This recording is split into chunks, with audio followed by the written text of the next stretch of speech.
Giant பைத்தன் 2024 யூடியூப்ல Tamil double வெளிவந்த ஒரு அட்வென்ச்சர் ஹாரர் த்ரில்லர் மூவி டே ஏலியன் இந்த படத்தை டேரக்ட் பண்ணியிருக்காங்க. இந்த படத்துடைய கதையை பார்த்தரலாம். ஒரு பயங்கரமான ஒரு தீவு ஒன்று இருக்கு. இந்த தீவில் ஒரு குட்டி பையன் வந்து மாட்டிப்பான். உடனே கவர்மெண்ட் சைட்லேருந்து ஒரு டீம் ஒன்று அனுப்புவாங்க. அந்த குட்டி பையன் எப்படியாவது மீட்குன்னு சொல்லி அவங்க அங்கே போகிறாங்க.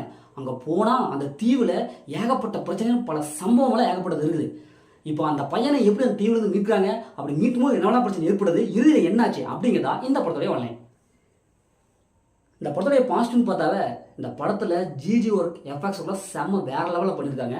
அதுவும் அந்த பாம்பு சீன்லாம் ஒரு உண்மையான பாம்பு மாதிரியே இருக்கும். அந்த பாம்பு சீன்லாம் அல்டிமேட்டாக இருக்கும். அந்த அளவுக்கு டெக்னிக்கல் இஷ்யூவில் செம்ம ஸ்ட்ராங்காக இருக்குது.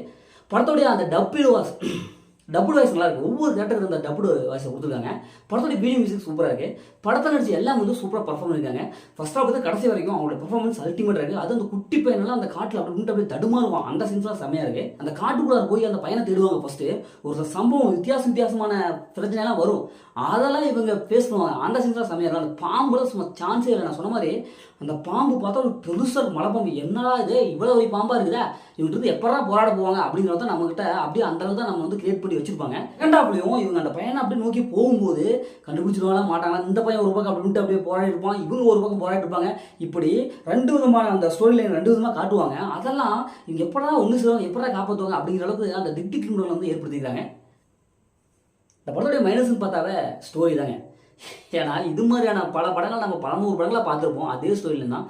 அதே மாதிரி செகண்ட் ஹாஃப்லாம் எப்படி காணாமல் போனவங்க எப்படி தேடுவாங்களோ, அந்த ஒரு காட்டுக்குள்ளார போய் அப்படி தேடுறது அதே டெம்ப்ளேட் தான் எடுத்துக்கிறாங்க. அதனால சீன்ஸ்லாம் பார்த்தா ப்ரிடிக்டபிளாக இருக்குது. எந்த இடத்துல சூப்பர்லாம் சொல்ல முடியாது. ஒரு ஆவரேஜாக அப்படியே போயிட்டுருக்கு. ட்விஸ்ட் அண்ட் டர்னிங்லாம் வந்து மெயின்டைன் பண்ணவே இல்லை. இப்படி தான்ப்பா நடக்கும். எத்தனை படத்தை எத்தனை படத்தில் பார்த்துருப்பேன். அதே சீன்ஸ்லாம் இதுலேயும் வந்திருக்கு. லாஜிக் சுத்தமாகவே இல்லைங்க. என்னடா அது இவ்வளோ பெரிய பாம்பு இவங்க என்னையா இவ்வளோ பெரிய காட்டில் இவ்வளோ பெரிய பாம்பா, சுத்தமாக லாஜிக் இல்லை. லாஜிக்கெலாம் அப்படி ஓரங்கட்டி வச்சுட்டு இந்த படத்தை பார்த்தா ஓரளவு படம் பார்க்குற மாதிரி இருக்கும். மற்றபடி இந்த படத்தில் பெரிய மைனஸில் எதுவுமே இல்லை.